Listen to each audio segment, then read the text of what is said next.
जर आत्ताच्या आत्ता नाही वळला तर तुमचं विमान आम्ही पाडू. हे इराणच्या एअर डिफेन्सनी त्या ठिकाणी सांगितलं होतं. त्याच्यात कोण बसलं होतं? एकनाथ शिंदे साहेब बसले होते.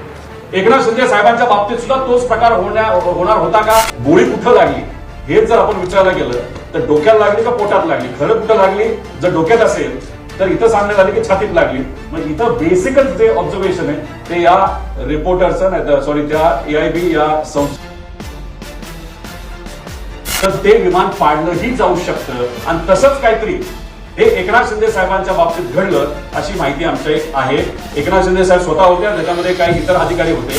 कोई भी कुछ भी बिघाड नाही सकता. म्हणजे आमचं कुणीच काही बिघडू शकत नाही. महाराष्ट्राचा एवढा मोठा नेता गेला आहे, अजितदादा त्याच्यामध्ये वाढलेले आहेत, ते आपल्यात नाहीये.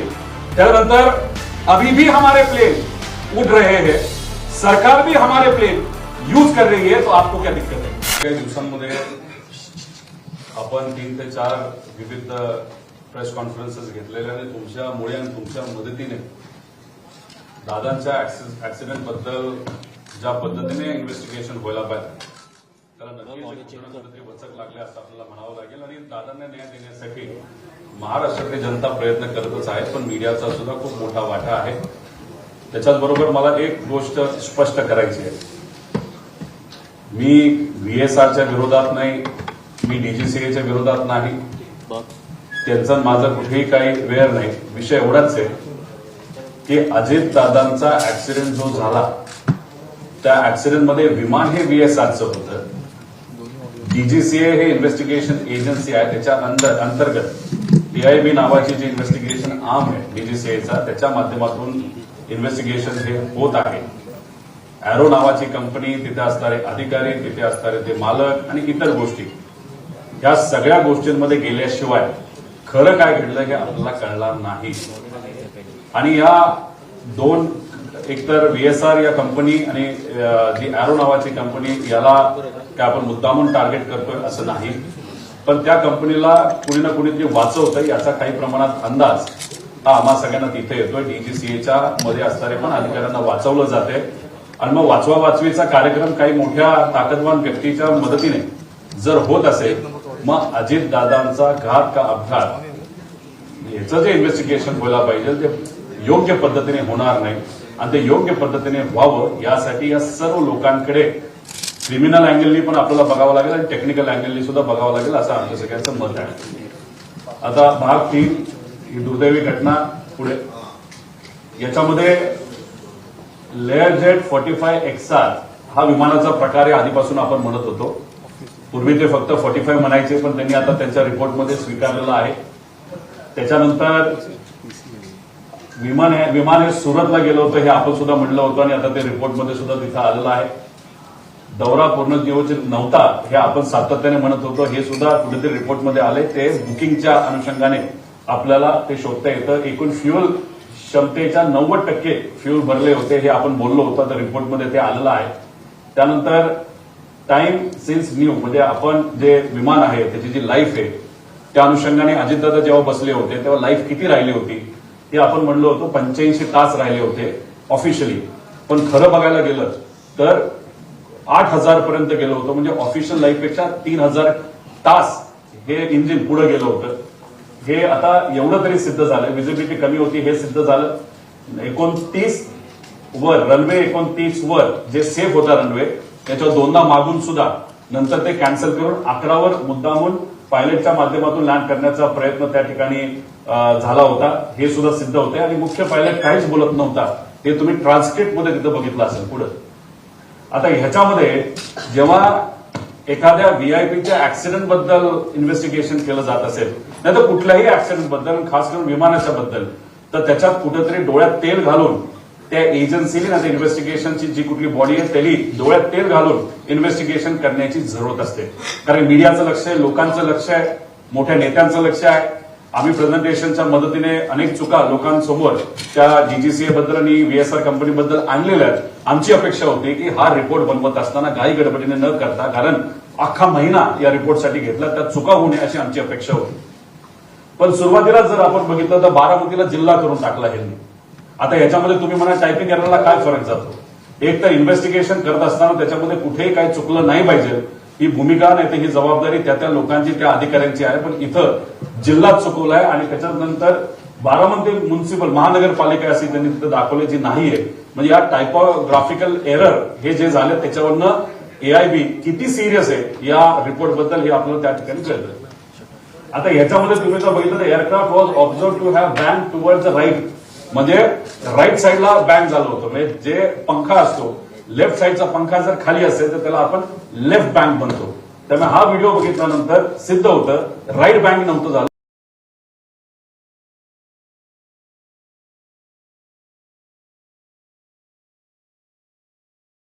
गोळी कुठं लागली हे जर आपण विचारायला गेलं तर डोक्याला लागली का पोटात लागली, खरं कुठं लागली, जर डोक्यात असेल तर इथं सांगण्यात आले की छातीत लागली.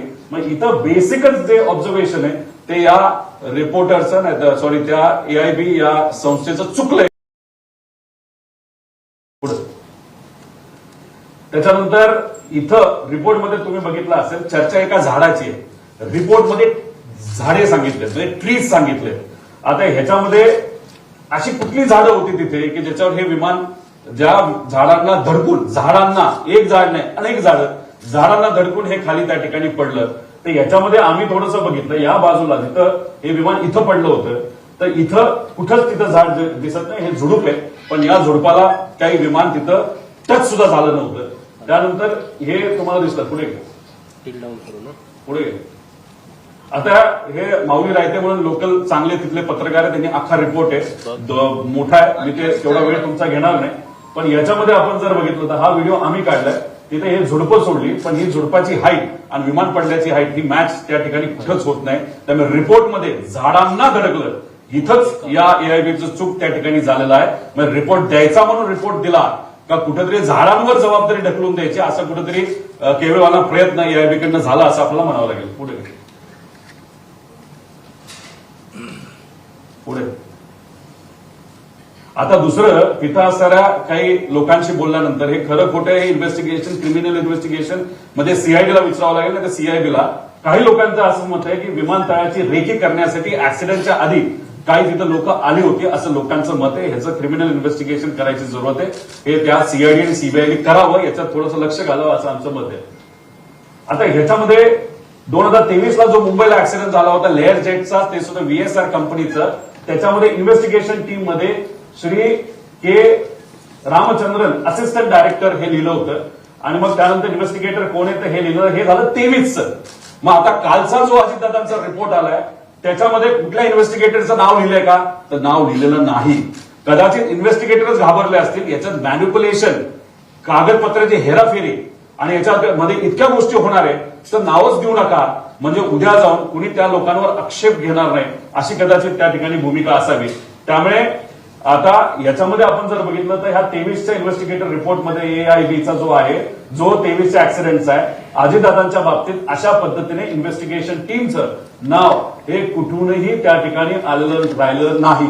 आणि आम्हाला जे कळालं 23ला जो ऍक्सिडेंट झाला होता व्हीके सिंगची स्वतःच्या प्रायव्हेटच्या ट्रकमध्ये सगळं जे 23चं जे विमान आहे जे मुंबईत पडलं होतं ब्लॅक बॉक्स पासून सगळं हे स्वतः हाताळून दिल्लीला नेलं होतं असं आम्हाला तिथे कळालेलं आहे. त्यामुळे अजितदादांच्या बाबतीत इन्व्हेस्टिगेशन टीम का नाही असा एक खूप मोठा प्रश्न आम्हा सगळ्यांना आहे. आणि हा भेदभाव दादांच्या बाबतीतच का तिथे केला जातो ही शंका नाहीतर ही भावना आमच्या सगळ्यांची आहे. आता पूर्वी लेअर 45 द्यायचे पण रिपोर्टमध्ये 45 XR हे त्या ठिकाणी आलेलं आहे. म्हणजे पूर्वी ते चुकत होते आणि आम्ही जे सांगत होते बरोबर होतं आता कुठेतरी सिद्ध होतं. पुढे आता याच्यामध्ये तुम्ही म्हणाल एआयबी म्हणजे खूप मस्त बॉडी आहे, चांगली बॉडी आहे, इन्व्हेस्टिगेशन तिथं चालू आहे. पण या इन्व्हेस्टिगेशनचं सोल ऑब्जेक्टिव्ह म्हणजे ध्येय काय असतं की उद्या कुठला अशा प्रकारचा ऍक्सिडेंट होऊ नये एवढंच त्याच्यामध्ये त्या ठिकाणी ध्येय असतं. त्याच्यामध्ये sole objective of the investigation of the accident shall be in prevention of accident and incidents and not to apportion blame or liability. आम्ही इथं काय म्हणतोय क्रिमिनल लायबिलिटी कोणाची, कुणी घडवलं, कसं झालं ही आमच्या सगळ्यांची मागणी आहे. पण हे जे एआयबीचा जो हा फॉरवर्डच तुम्ही वाचला तर ह्याच्यामध्ये तुम्हाला कळेल त्यात फक्त उद्या काय ऍक्सिडेंट होऊ नये एवढी भूमिका त्याच्यामध्ये एआयबी तिथे घेईल. म्हणजे एक्स्ट्रा कॅन ठेवले होते का नव्हते ठेवले याच्यामध्ये त्यांना काय तशी इंटरेस्ट नाही असं कुठेतरी तिथं जाणवतं. आणि तीच गोष्ट आम्ही सीआयडीला सांगितली.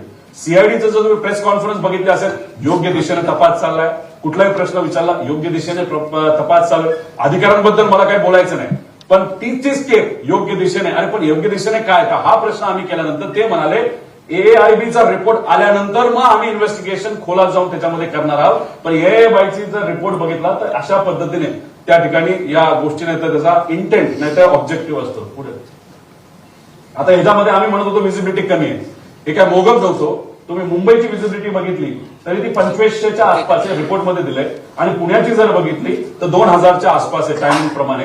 आणि हाच मुद्दा आम्ही त्या ठिकाणी घेतला होता. आणि ह्याच्यात जर आपण बघितलं तर इथं व्हिजिबिलिटी मनोज पवार जो अॅरोचा, आता अॅरोवर आम्ही FIR करा का सांगतोय, कारण की अॅरोमध्ये असणारा जो कोणी हा मनोज पवार आहे जो कमी तो म्हणतो captain checking visibility at Baramati 7:03 all okay sir, म्हणजे everything is okay, visibility is fine. पण मुंबई एअरपोर्ट जिथं हा माणूस बसला होता, जिथून उडणार होतं तिथं व्हिजिबिलिटी कमी होती आणि पुण्याला पण व्हिजिबिलिटी आपण बघितली ती सुद्धा त्या ठिकाणी कमी होती. हे कुठेतरी त्या ठिकाणी सिद्ध होतं. आणि क्लास G विमानतळ व्हिजिबिलिटी असल्याशिवाय तिथं आपल्याला लँड करता येत नाही आणि ते जर डेस्टिनेशन आपलं एअरपोर्ट असेल तर आपल्याला टेक ऑफ सुद्धा करता येत नाही. हा DGCAचा स्वतःचा रूल आहे.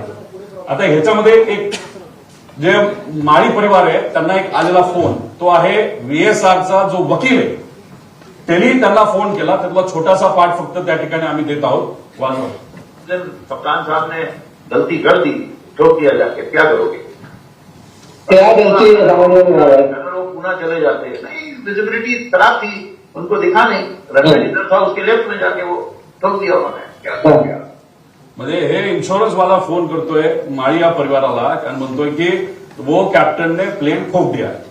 म्हणजे अशा पद्धतीची भाषा त्यांची आहे. आणि याच्या आधी मग ते कॅज्युअली ह्या सगळ्या विषयाला वकील सुद्धा कॅज्युअली घेतोय आणि तो VK सिंग सुद्धा कुठेतरी जो मालक आहे तो कॅज्युअली घेतोय असं आमचं मत आहे. आता हा रिपोर्ट आहे, हा सॅटेलाइट रिपोर्ट असतो, हा आपल्याला त्या ठिकाणी मिळतो. पुणे विमानतळ हद्द 55 नॉटिकल माइल्स असते आणि बारामती हे 44 मध्ये येतं.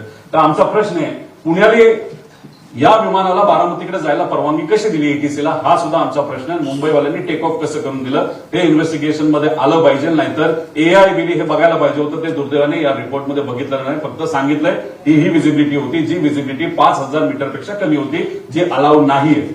पुढे आता दोन्ही पायलट बारामती विमानतळावर लँडिंग म्हणजे याचा अनुभव होता. दोन्ही पायलट पाठक पायलट पण आणि तो जो कपूर होता या दोघांना या विमानतळाबद्दलची त्या ठिकाणी सगळी माहिती होती की कसं लँड होणार आहे, 29 नंबर कुठला, 11 नंबर कुठला. काही लोक म्हणतात त्यांना काहीच माहित नव्हतं, पहिल्यांदाच त्या एअरपोर्टवर ते चालले होते. असे नाही, या रिपोर्टमध्ये सांगितलेलं आहे की तिथं त्या ठिकाणी ते अनेक वेळा हे तिथं लँड झालेले आहेत. पुढे आता फ्लाईट रूल्स मध्ये आपण जर बघितलं तर जेव्हा श्री YSR रेड्डींचा ऍक्सिडेंट झाला 2009ला, त्यावेळी एक कमिटी त्यागी कमिटी फॉर्म झाली होती. त्या त्यागी कमिटीने सांगितलं होतं की कॅप्टनने कुठल्याही परिस्थितीमध्ये व्हिजिबिलिटी नसेल तर लँड करायचं नाही, VIP ट्रॅव्हल करत असेल तर. आता हे सांगितले, हा रूल आहे, नियम आहे आणि तो नियम त्या ठिकाणी असताना सुद्धा हे विमान लँड करण्यात आलं. हा तो रूल आहे. बरं, जर हा रूल डावलला गेला आणि जर विमान लँड झालं नाही तर लँड करण्याचा प्रयत्न केला त्याला जबाबदार कोण आहे? Civil aviation department of the state government shall ensure compliance of all DGCA requirements and instructions contain in the circular Wien charting aircraft for VIP state government operations. आता मी जे म्हणतोय की अॅरो नावाचा जो ग्रुप आहे त्या अॅरो नावाच्या ग्रुपमध्ये civil aviation department state government याचे सर्व अधिकारी त्या अॅरो नावाच्या ग्रुपमध्ये आहे, जिथे अजितदादांचे PA सुद्धा तिथे होते. म्हणून आम्ही म्हणतोय की अॅरो या कंपनीवर सुद्धा FIR तिथे झाला पाहिजे, कारण त्याच्यामध्ये सर्व अधिकारी, ते अधिकारी कोण यांची नावं सुद्धा तुम्ही त्या ठिकाणी पुढे आणा, त्यांची जबाबदारी काय होती ही इथं त्या ठिकाणी होते. म्हणून त्या अनुषंगाने FIR मध्ये त्या अधिकाऱ्यांचं नाव पण घ्या आणि अॅरो जे विमान देणारी कंपनी आहे, VSR घेणारी कंपनी, त्या कंपनीवर सुद्धा FIR झाला पाहिजे. त्याचं ते कारण आहे. पुढे आता under logging of the aircraft flying hours ह्याच्यामध्ये बघा 4915 हे 2 ते 2.5 वर्षामध्ये तेवढं त्याचं फ्लाइंग झालं होतं. म्हणजे 23 मार्च 2025 हे आहे 4700. म्हणजे जनरली आपण बघितलं तर एका वर्षामध्ये 2000 तास होतात. आता रिपोर्ट जर बघितला तर त्याच्यामध्ये गल्लत बघा, 25 मध्ये फक्त 250 तास, म्हणजे अख्ख्या वर्षामध्ये त्याच्या आधी 2000 चाललं आणि 250. म्हणजे ह्यालाच आपण म्हणतो की अंडरलॉगिंग हे मोठ्या प्रमाणात त्या ठिकाणी होत होतं. आणि 5000 जर त्याची लाईफ होती विमानाच्या इंजिनची तर 8000 तासाहून अधिक ते तिथं त्या इंजिनचा त्याच्यामध्ये वापर झाला होता आणि त्यामुळेच खराब विमान हे अजितदादांना मुद्दामून दिलं का चुकून दिलं गेलं असा आमचा प्रश्न आहे. ह्याला जर मार्ग काढायचा असेल तर हनीवेल नावाची इंजिनची कंपनी त्याला आपल्याला पत्र लिहावं लागेल, त्यांच्याकडनं ही माहिती घ्यावी लागेल. आता अंडरलॉक का केलं जातं? आता समजा तुमची एखादी गाडी आहे ती तुम्हाला विकायची आहे, त्याचा जर तुम्ही तिथं स्पीडामीटरवरनं काढलं तर त्याच्यामध्ये तुम्ही 500 किलोमीटर चालवली असली तरी स्पीडामीटरमध्ये जर जेव्हा वायर काढायची आधी 100 असेल तर ते आयुष्यभर 100च राहणार आहे. त्यामुळे तुम्हाला विकताना म्हणजे विमान विकताना नाही तर गाडी विकताना स्पीडामीटरमध्ये जेवढं आहे तेवढ्या पद्धतीनेच त्या विमानाची व्हॅल्यू ही राहणार आहे. त्यानंतर ह्या कंपनीचे 2च विमान आहेत, बाकी सगळे इन्व्हेस्टर आहे. मग इन्व्हेस्टरनी त्याच्यामध्ये विमान जर ठेवलं असेल तर त्यांना सांगताना हेच सांगणार विमान कमी चाललं, धंदा कमी झाला म्हणून तुम्हाला कमी पैसे त्या ठिकाणी दिले जाणार असंही कदाचित त्याच्यामध्ये असू शकतं. त्यामुळे अंडरलॉगिंग हे केलं जातं. पण जर्नी लॉगबुक याच्यामध्ये पायलट हा कधी पण काय बघतो, खरं लॉगिंग झालं पाहिजे. म्हणजे मी समजा 100 तास चालवलं तर माझं 100 तास झालं पाहिजे. त्यामुळे पायलटचं लॉगिंग हे इंजिनचं लॉगिंग, विमानाचं लॉगिंग आणि एअरपोर्ट अथॉरिटीचं लॉगिंग ह्याचं जर सगळ्यांनी मॅच केलं तर ह्याच्यामधून व्हीएसआर कंपनी कसा गोंधळ घालायची आणि आपली डीजीसीए त्याला कसं सपोर्ट करायचे हे कुठेतरी त्या ठिकाणी सिद्ध होईल. पुढे आता फ्लाईट प्लॅनिंग मध्ये जर आपण काही फरक बघितले तर हे आहे ईमेल केलेलं बारामतीला, जे या रिपोर्टमध्ये सुद्धा आलंय असं आपल्याला कळतंय. आणि एका ग्रुपमधून हे आम्ही काढलेलं आहे ज्याच्यामध्ये शमशाबादला हे विमान तिथं जाणार होतं. पण बारामतीला जे ईमेल केलं होतं त्याच्यामध्ये फ्लाईट प्लॅन जर बघितला तर मुंबई बारामती मुंबई आहे, ह्याच्यामध्ये शमशाबाद कुठंच नाही. म्हणजे बारामती एटीसीला कुठंच तिथं ईमेलच्या मदतीने रिपोर्ट केलं नव्हतं की हा शमशाबादला जाणार आहे का नाही जाणार. आणि मग याच्यावरनं आपण जर बघितलं वेळ काळ जर त्या ठिकाणी बघितले तर याच्यामध्ये खूप मोठ्या प्रमाणात कुठं ना कुठेतरी तिथं फरक त्या ठिकाणी आपल्याला जाणवतं. टाइम मध्ये सुद्धा फरक हा मोठा आहे. त्या ग्रुपमधला टाइम आणि रिपोर्टमध्ये दिला त्याच्यामध्ये इतकी मोठी गल्लत आहे, ती गल्लत सुद्धा त्या ठिकाणी आपल्याला काढता काढता फरक मोठ्या प्रमाणात त्या ठिकाणी येतोय. आता ह्याच्यामध्ये बीए टेस्ट म्हणजे ब्रेथ अनालिझर टेस्ट ही करावीच लागते. ही कुठं करावी लागते तर ही एक वेगळं ठिकाण असतं, त्या ठिकाणाचं इथं आपल्याला करावं लागतं जे एअरपोर्टच्या आत असतं. पण इथं जर बघितलं तर ही विमानच्या आतमध्ये हे कुठेतरी प्री टेस्ट ही केली गेली असं रिपोर्टमध्ये दिलंय. आणि म्हणजे रिपोर्टमध्ये दिलंय की हे विमानाच्या आत टेस्ट झाली, पण त्यासाठी एक वेगळं ठिकाण असतं, हे जास्त महत्वाचं असतं. पुढे आता फ्युएल संदर्भात एआयबीच्या रिपोर्ट अनुसार सकाळी 5:30 वाजता विमान 2900 LB इंधन होते. म्हणजे याच्यामध्ये एवढंच सांगण्याचा प्रयत्न त्या ठिकाणी आहे की याच्यामध्ये एक्स्ट्रा फ्युएल हे भरण्यात आलं होतं. जर मुंबई बारामती मुंबईचा प्रवास असेल आणि सकाळी इंधन भरलं असेल तर एवढं मोठ्या प्रमाणात इंधन का भरलं गेलं. आणि पुढे ते हैदराबादला जाणार होतं, तिथे सुद्धा इंधन आपल्याला भरता आलं असतं. पण 90 ते 95% इंधन हे विमानाच्या पंखामध्ये होतं, ते मुद्दामून भरलं का असा आमचा प्रश्न आहे. आता हे मिसमॅच ऑफ द टायमिंग आहे. म्हणजे याचा रिपोर्टनुसार विदीप जाधव 7:38 पोहोचले विमानतळावर. पण हा जो ग्रुप अॅरोचा जो अजितदादांचे पीए सुद्धा याच्यामध्ये आहेत, याच्यामध्ये आपण जर बघितलं तर विदीप जाधव रीच ऍट 7:17 म्हणजे 17 मिनिटं आणि इथं 38 मिनिटं. ह्याचा जर फरक आपण काढला तर 20-21 मिनिटाचा फरक आहे. 2-3 मिनिटं इकडे तिकडे ठीक आहे. पण त्यानंतर मनोज पवारचा विदीप जाधवचं झालं रिपोर्ट अनुसार दादा 7:59 विमानात बसले होते. पण इथं जर बघितलं तर 7:54 म्हणजे आम्हाला एवढंच सांगायचं होतं की याच्यामध्ये जो हा तफावत आहे हा आकड्यामध्ये खूप मोठ्या प्रमाणात, वेळेमध्ये खूप मोठ्या प्रमाणात आहे. मग वेळ कुठून घेतली, कशी घेतली हे सुद्धा त्या ठिकाणी आपल्याला सांगावं लागेल. आणि नसेल तर मग कुठेतरी हा जो हँडलर आहे ज्याच्यावर अजितदादांचे पीए अवलंबून होते, अधिकारी अवलंबून होते, हा हँडलर चुकीची माहिती ही मुद्दामून देतोय का चुकून देतोय हे कुठेतरी आता आपल्याला त्या रिपोर्टमध्ये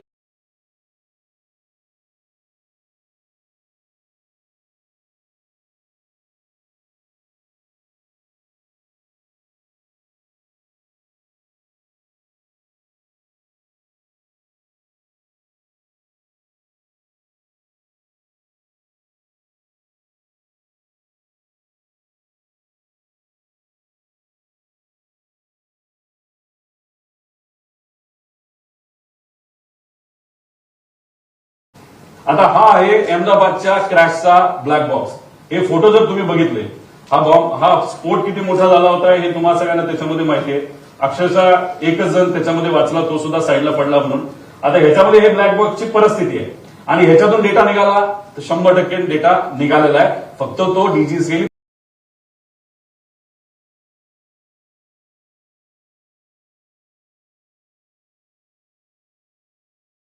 हा ब्लॅक बॉक्स आहे एअरबसचा ड्रीम लायनर. पुढे आता हा आहे लेअर जेट 55, म्हणजे हे पुढचं मॉडेल आहे. कुठं पडलं होतं ते युएस मध्ये फिलाडेल्फियामध्ये पडलं होतं. याचा व्हिडिओ आहे. इथं जर तुम्ही बघितला माणसाच्या मागे विमान पडलं, स्फोट झाला आणि त्याच्यातला हा ब्लॅक बॉक्स आहे. आणि या ब्लॅक बॉक्सची सगळी माहिती ही तिथं काढण्यात आली, रिकव्हर करण्यात आली. पुढे आता ह्याच्यामध्ये तेजस प्लेन क्रॅश ही दुर्दैवी घटना दुबईला झाली होती. आपलं एअरफोर्सचं विमान हे पडलं होतं, फार मोठा घात झाला होता. आपला पायलट होता शहीद झाले. आता ह्याच्यामध्ये जर बघितलं तर ह्युमन कॉज वगैरे दिलंय, पण हा सगळा डेटा दुबईला प्रोटेक्टेड आहे, काही अडचण नाही असं सांगण्यात आलेलं आहे. एवढा मोठा आणि ते सुद्धा सुपर जेटचा क्रॅश होऊन सुद्धा. पुढे आता हे मी सगळं तुम्हाला माहिती सांगितली, यात काय मी खोलात जाणार नाही, किती टेम्परेचर कसं काय हे सगळं मेल्टिंग पॉईंट वगैरे तुम्हाला सांगितलं. पुढे आता ह्याच्यामध्ये तुम्हाला मगाशी एक सांगितलं होतं 2023 ला एक असिस्टंट जे डिरेक्टर होते त्यांचं नाव होतं रामचंद्र. तर ह्यांनीच अजितदादांच्या ब्लॅक बॉक्सच्या वरती सही केली आणि तिथं असं पोलीस स्टेशन ब्लॅक बॉक्स सुरक्षित असल्याची नोंद ही बारामतीला तिथं झाली. आणि सही कोणाची असेल तर हे रामचंद्रनची सही आहे. याच्यात त्यावेळेस 2023 ला ते असिस्टंट डायरेक्टर होते. तो तपास पुढे कुठेच गेला नाही, पण आता हे असिस्टंट डायरेक्टरचे हे आता डेप्युटी डायरेक्टर आणि त्यांची ती सही आहे. म्हणजे तिथे ते लिहिलंय. हे जरा आम्ही फुल मोठं केलेलं आहे. पुढे घ्या. हा आहे अजितदादाचा ब्लॅक बॉक्स. हे आहे एफडीआर आणि हा आहे सीबीआर. आता ह्याच्यामध्ये तुम्ही जर बघितलं असेल तर इथं काही लोकांचे हे उचलताना बोटं लागले, म्हणून ह्याच्यावरची जी काही राख आहे ती तिथं स्वच्छ झालेली तुम्ही तिथं बघू शकता. आता हा आहे सीबीआर हनीवेलचा आहे आणि एलजी टेक्नॉलॉजीचा हा एफडीआर आहे. आता ह्याच्यामध्ये तुम्ही बघा एकतर कलर आहे, ह्याच्या फक्त थोडीशी राख बसलेली. आता राख बसली नाही तर त्याच्यावर काय काजळी आली म्हणून हा डॅमेज आहे असं ते म्हणत असेल तर हे हास्यास्पद आहे. इथं कुठेही बाहेरच्या बॉडीला कुठं त्याचं हे झालेलं नाही, डॅमेज झालेलं नाही. ही जी नेम प्लेट असते जसं मोटर आपली जी शेतातली मोटर असते ना, तर कुठेही तुम्ही वॉशिंग मशीन घेतलं त्याच्यावर एक पट्टी असते, ती पट्टी चांगल्या क्वालिटीची आहे. इथं प्लास्टिकचं काहीतरी तिथं लिहिलेलं आहे, हे सुद्धा त्याच्यामध्ये कुठंच त्याला काही डॅमेज झालेलं नाही. आणि हा जो कनेक्टर असतो तो कनेक्टर सुद्धा कदाचित तो प्लास्टिक नाही तर कशाचा असू शकतो, तर तो कनेक्टर तिथे डॅमेज झाला नाही. आणि ह्याच्या आत एक चिप असते आणि एक रेकॉर्डर असतं. म्हणजे ह्याच्यात 1600 डिग्री सेल्सिअसच्या पुढे टेम्परेचर, म्हणजे हे सगळं टेक्निकल तुम्हाला सांगितलंय. हा आहे. आमची अपेक्षा होती की हा फोटो रिपोर्टमध्ये येणं फार महत्वाचं आहे, पण दुर्दैवाने तो रिपोर्टमध्ये तिथं आलेला नाही. पुढे आता एक तुम्ही अजून एक बघा. CBR was installed on May 3, 2021 as per the component maintenance manual of Honeywell. म्हणजे हे विमान आहे 16 वर्षापूर्वीचं, 15 का 16 वर्षापूर्वीचं. आता भारतात जर हे आणायचं असेल, जो मुद्दा आम्ही घेतला होता की अमेरिकेवरून हे आणलं तर ह्याचा जो सीबीआर आहे तो अर्धा तासाचाच आहे, तो बदलणं हे फार महत्वाचं होतं. ठीक आहे, चला तुम्ही बदललं, ते बदललं 21 मध्ये. त्याचा अर्थ हा सीबीआर हा 21 मध्ये बदलल्यामुळे हा लेटेस्ट सीबीआर असेल. म्हणजे जुना जर असता तो जळला बिळला आपण म्हणू शकतो ओल्ड मॉडेल आहे, पण मग हा नवीन जर असेल तर मग हा याच्याबद्दलची डिटेल्स आम्हा सगळ्यांना पाहिजे. हा नवीन आहे का तोच आहे, फक्त फसवण्यासाठी काय गोष्टी केल्यात त्याच्यात सीबीआर जो खराब झाला हे जे म्हणतायत त्याचं मुख्य कारण असं आहे की सीबीआर जर 30 मिनिटाचं असेल तर हे विमान रजिस्टर होऊच शकत नाही. आणि रजिस्टर होऊ शकत नाही मग डीजीसीएचे अधिकारी अडचणीत येतील, म्हणून त्यांनी रिपोर्टमध्ये हे मॅनिप्युलेशन केलं असं माझं मत आहे. आणि CBR was install on 3 May 2021. तर हा जो सीबीआरचं मॉडेल आहे हे आपल्याला तिथं हनीवेलला विचारावं लागेल, हे मॉडेल कधीच आहे, हे जुनं मॉडेल आहे का नवीन मॉडेल आहे. आणि नवीन मॉडेल जर लावलं असेल तर VSRने हे घेतलं कधी, कुठून घेतलं, मॉडेलचे नंबर्स हे सगळ्या पद्धतीने इन्व्हेस्टिगेशन होणं महत्वाचं आहे. पण हे एअरक्राफ्ट चुकीच्या पद्धतीने रजिस्टर झाल्यामुळे हे आमचं मत आहे की हे जुनंच आहे, पण हे रिपोर्टमध्ये या बाबतीत त्यांनी नवीन आहे असं तरी दाखवलेलं आहे. त्यामुळे नवीन असेल, नवीन मॉडेल असेल तर जळणं हे अशक्यच आहे असं आपल्याला म्हणावं लागेल. पुढे आता ह्याच्यात बघा, झारखंडमध्ये हा जो क्रॅश झाला याच्यामध्ये ब्लॅक बॉक्सच नव्हता. म्हणजे डीजीसीएचा कहर किती हे बघा, की जर ब्लॅक बॉक्सच सापडला नाही. 53 वर्षापूर्वीचं हे एअरक्राफ्ट होतं ज्याच्यात 6 जणांचा मृत्यू झाला. पुढे आता फ्लाईट रडार मधून तुम्ही माहिती काढत होता, मी माहिती काढत होतो. ही सगळी माहिती हे दादरचं विमान आहे, त्याच्या आधी कुठे कुठे ते विमान गेलं हे माहित होतं. त्यानंतर हे दुसरं आहे ज्याच्या सीएम आणि मोठे लोक वापरतात, हे सगळी माहिती होती. आपण हे प्रेझेंटेशन घेतल्यानंतर त्यांनी दोन्हीकडचं जर आपण बघितलं हे वाईप ऑफ करून टाकलंय. म्हणजे माहिती कुठेतरी दाबवण्याचा प्रयत्न केला जातो आणि तीच लोक माहिती दाबतात ज्यांना कुठेतरी भीती असते की याच्यात काहीतरी आपलं बाहेर निघेल. म्हणून ही दोन्ही माहिती जर आपण बघितलं त्यांनी अख्खं रेकॉर्ड हे तिथं डिलीट केलंय असं आपल्याला म्हणावं लागेल. पुढे हा व्हिडिओ जय पवार माझे बंधू यांनी तो दिलेला टाकलेला व्हिडिओ आहे. ते पण आपापल्या लेवलला त्यांच्या लेवलला जी काही माहिती मिळते ती लोकांसमोर आणि तुमच्या माध्यमातून लोकांसमोर आणण्याचा प्रयत्न करतात. हे आहेत महाशय रोहित सिंग जे झोपलेत. तुम्ही म्हणसाल हे लेफ्ट साईडला झोपलेत म्हणजे हे कदाचित को पायलट असतील. लेफ्ट साईडला बसलेत म्हणजे हे मेन पायलट आहेत. आणि आमचा अंदाज आहे म्हणजे अंदाज आहे हे खरं खोटं माहित नाही. ही जी मुलगी आहे ती दादांच्या विमानामध्ये पाठक ज्या होत्या ती कदाचित ती मुलगी ती असू शकते असं आमचं मत आहे. ती मुलीने काय केलं ती को पायलट आहे कारण का ती राईट साईडला बसली आहे. तिच्या कानाला तिथं हे लावलेलं आहे म्हणजे ऐकण्यासाठी एटीसीशी बोलण्यासाठी ते तिच्या कानाला आहे. तीच एंट्री करते तीच विमान चालवते आणि हे महाशय मात्र तिथं सिव्हिल ड्रेसमध्ये हे सिव्हिलचे कपडे आहेत. आता सिव्हिल ड्रेसमध्ये बसले काही लोक म्हणजे 15 मिनिटं झोपला असेल बॅग घेऊन बसलेले आहेत. आता ह्याच्यात कदाचित ते उद्या जाऊन प्रेस कॉन्फरन्स घेतील काहीतरी सांगतील ते सांगतील तेव्हा अजून माझ्याकडे एक्स्ट्रा माहिती ती माहिती मी नंतर तिथं सांगेल. ही वृत्ती प्रवृत्ती त्यांची होती आणि याच्यात अजून एक गोष्ट घडलेली आहे की रोहित सिंग आणि या सगळ्या मालकांना अशी सवय असायची की तिथं एका पत्रकारांनी हा रिपोर्ट तिथे टाकला होता. नंतर बरंच मोठं काय झालं त्याच्यामध्ये विषय तो दाबला गेला. त्याच्यामध्ये एका पॅसेंजरलाच को पायलट म्हणून दाखवलं कपडे घालून बसवले आणि मग ते एक फार मोठी केस झाली होती. तो वेगळा विषय म्हणजे मला काय सांगायचंय व्हीएसआर आणि तुमचं डीजीसी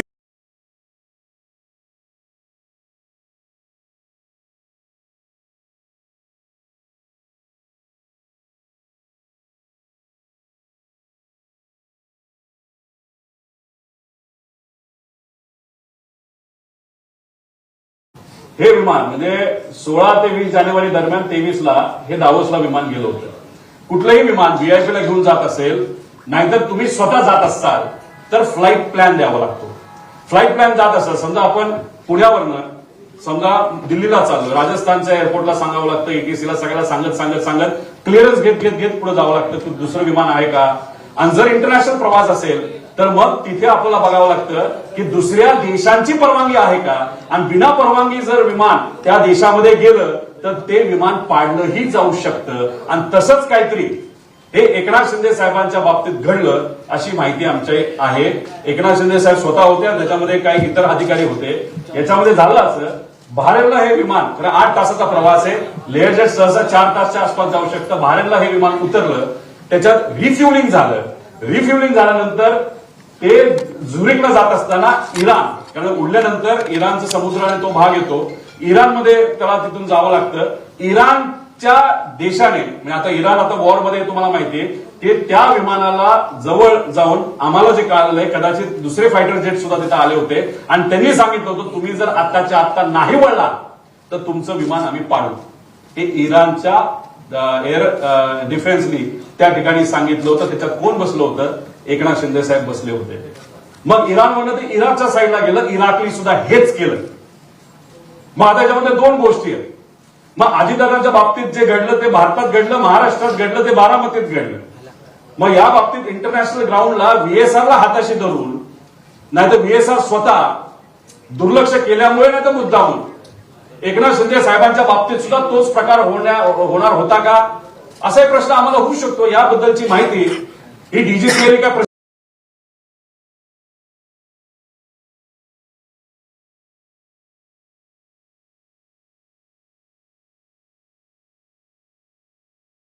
आणि मग झुरिकला तिथे गेलं.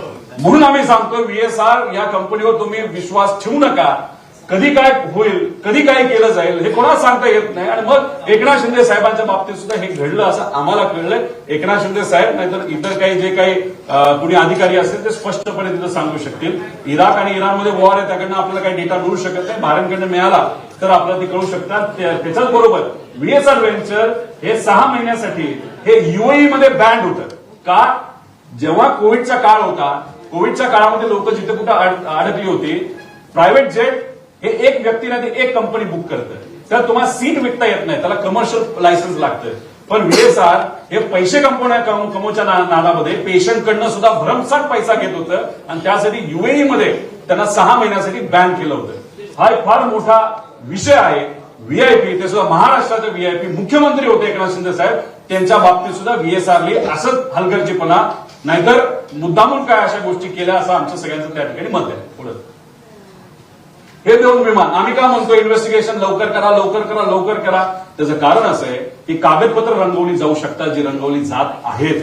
आणि त्याच्याच बरोबर जी विमानं आज महाराष्ट्रात आहेत, भारतात आहेत, ती हळूहळू बाहेर ढकलली जातात. हे 2 विमानं आम्हाला कळालं. खास करून हे लेगसी 600 जे हैदराबादला होतं, म्हणजे जिथं आंध्र प्रदेशमध्ये होतं, ते कोणाकडे होतं काय होतं याच्या खोला जाणार नाही. ते विमान आता आम्हाला जे कळालेलं आहे ते आता सॅन मरिनो युएसएला हे ट्रान्सफर करण्यात आलेलं आहे ऍक्सिडेंट नंतर आणि आपल्या प्रेस कॉन्फरन्स घेतल्यानंतर. म्हणजे हळूहळू कागद तर रंगवले जातात पण धंदा सुद्धा शिफ्ट करण्याचं काम तिथं सुरू झालंय असं आपल्याला म्हणावं लागेल. आणि जर तुम्ही चोर नसालच घाबरता कशाला, पण चोरच घाबरू शकतो हे आपल्या सगळ्यांना तिथं माहिती आहे. पुढे आता ह्याच्यात आम्हाला VK सिंगचा त्याच्यामध्ये फोन आला होता. आम्ही यांचा जो हँडलर आहे तो नाव काय दीपक बोरकर नंबर आहे, कोणाला चेक करायचा असेल तर त्याला काल 10:14 आम्ही तिथं फोन केला होता आणि लगेच 10:46 VK सिंगचा आमच्या त्या माणसाला फोन आला. त्याला असं वाटलं की तो कुठला ते पत्रकार आहे का काय,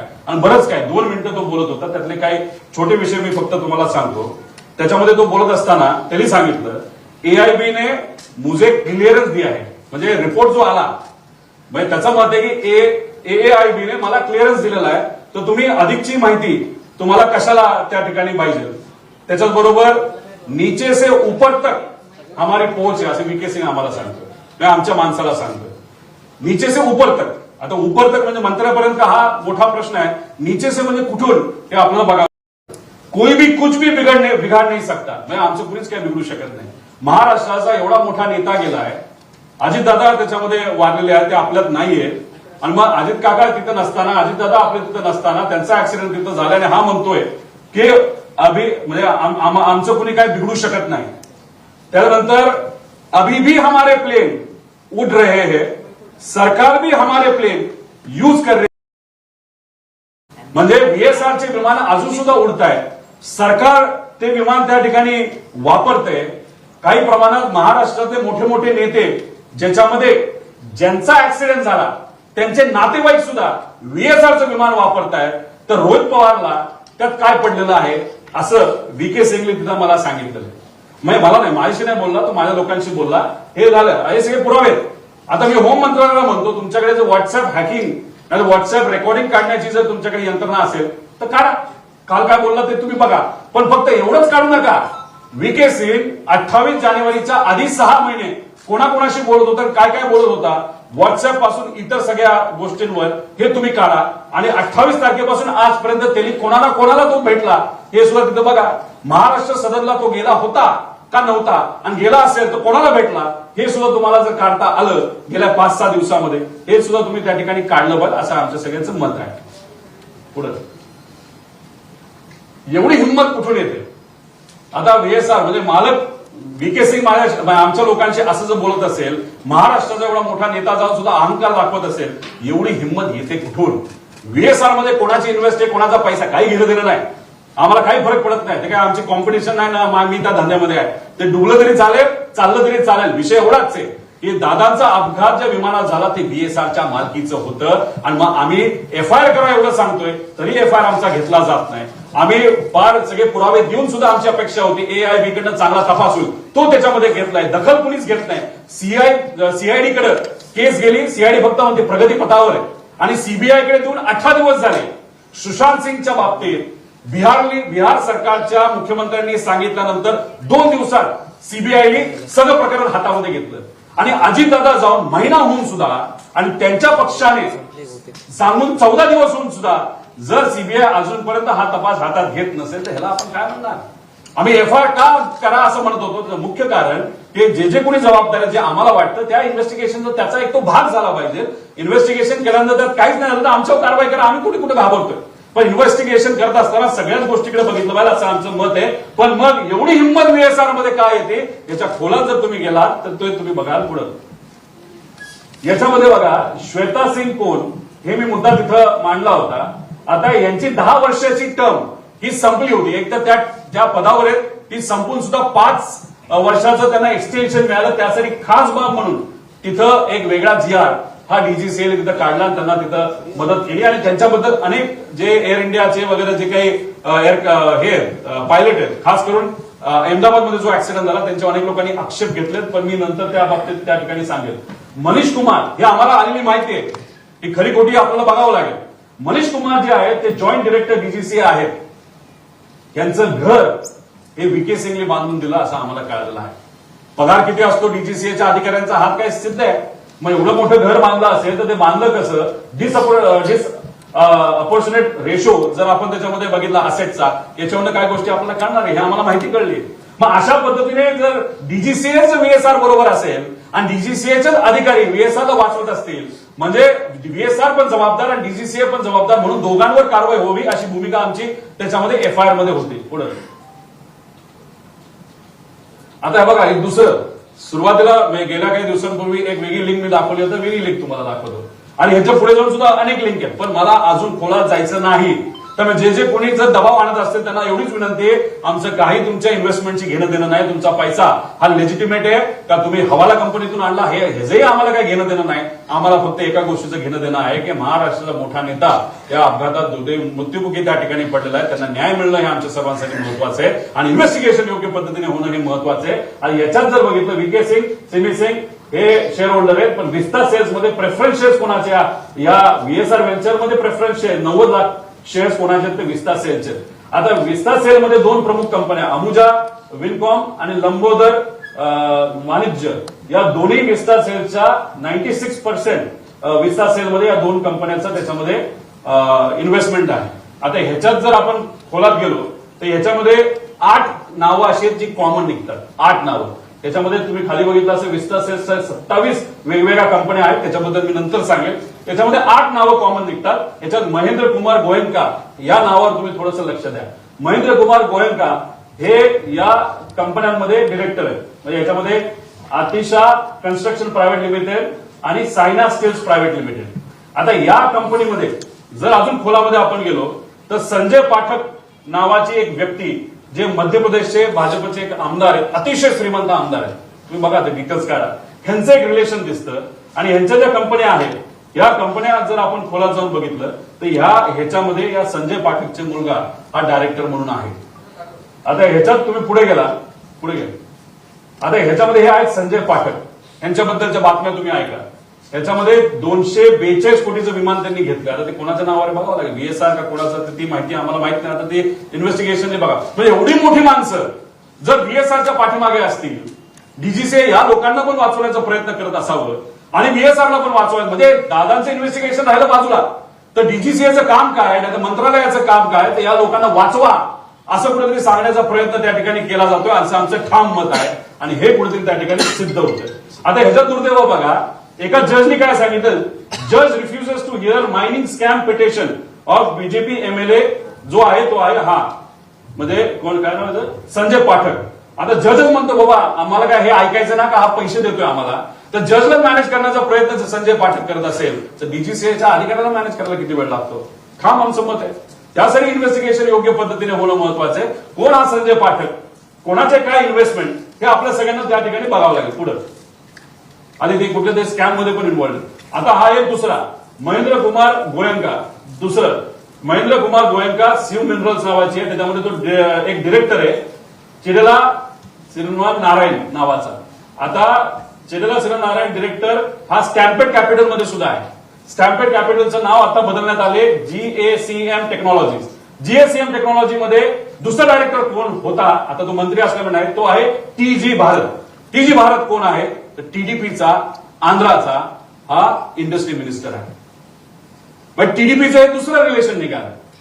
व्हीएसआरचं कुठं ना कुठं तरी या लोकांची लिंक असल्यामुळे डीजीसीएच्या माध्यमातून इन्व्हेस्टिगेशन हे पारदर्शक होत नाही आणि दादांना न्याय देण्यासाठी म्हणून मुद्दामून या ठिकाणी उशीर होतोय. आणि उशीर होत असताना जेव्हा न्याय दिला जाईल तो योग्य पद्धतीने दिला जाणार नाही असं आमच्या सगळ्यांचं तिथं मत आहे. आणि हे सगळे पुरावे सकट आम्ही दिलेलं आहे. हे ते कंपन्या आहेत, त्याच्यात कोण कोण डायरेक्टर होतं, मंत्री असल्यामुळे डायरेक्टर राहता येत नाही, ते आता बदललेले आहेत असं आम्हाला कळतं. पण रिलेशन तर आहेच ना पुढं. आता हे सूर्यवंशी आहेत नाशिकचे फार मोठे इंडस्ट्रियलिस्ट आहेत. महाराष्ट्रात सुद्धा त्यांचा व्यवसाय, मध्य प्रदेशमध्ये फार मोठ्या भाजपच्या नेत्यांबरोबर त्यांचं आर्थिक संबंध आहे असं त्या ठिकाणी बोललं जातं.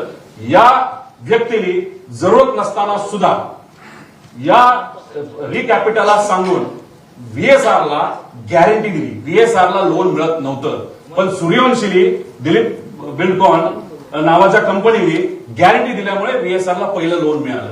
पुढे जाऊ. दिलीप बिल्डकॉन कोण आहे? नाशिकचा आहे. त्याला काय काय मिळालंय काम?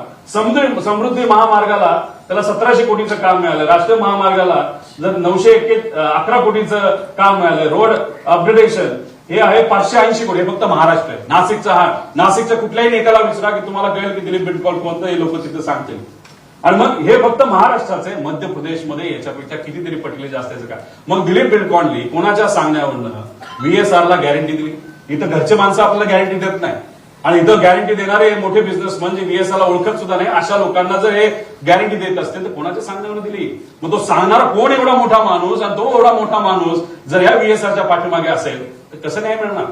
पुढे वेल्सपन बद्दल मी तुम्हाला सांगितलं. वेल्सपनचं सुद्धा पॉलिटिकल पर्सन गुजरातचे, त्यांची रिलेशन आहे. ह्याच्यात काही खोलात जाणार नाही. यांनी कसं रिस्ट्रक्चर केलंय, स्ट्रक्चर केलंय, NBFC नसताना कसे पैसे दिलेत हे सिद्ध होतं. 100 कोटीपेक्षा जास्त पैसा दिलाय. पुढे आता हे मी तुम्हाला सांगितलं NBFC जे आंध्राचे आहे ह्याचे रिलेशन तुम्हाला माहिती आहे.